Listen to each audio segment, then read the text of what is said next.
In this video, you will learn how to generate a soil layer model based on previously generated soil profiles. First, navigate to the Mesh Soil Profiles command.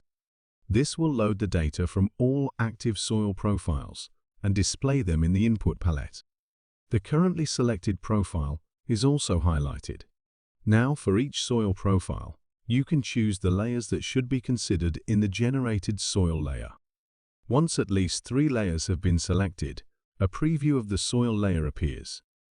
After all soil profiles have been considered, you can determine the name and color of the soil layer.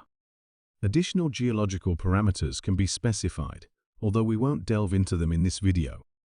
Once it's decided whether the soil layer should be generated as a 3D body or 3D surface, you can proceed to generate it by clicking the Create button. Now you can repeat the process for additional soil layers. It is also possible to consider multiple layers of a single soil profile.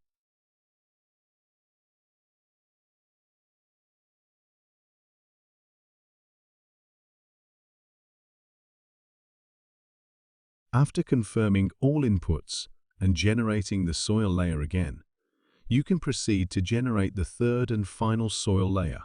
In this scenario, one layer was not encountered in 2 out of the 5 outcrops. Here, we interpolate the trajectory of the soil layer to the lower edge of the 2 profiles.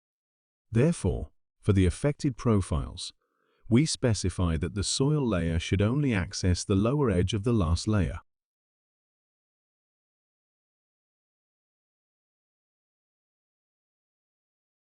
As you can see, we have quickly generated a soil layers model based on soil profiles.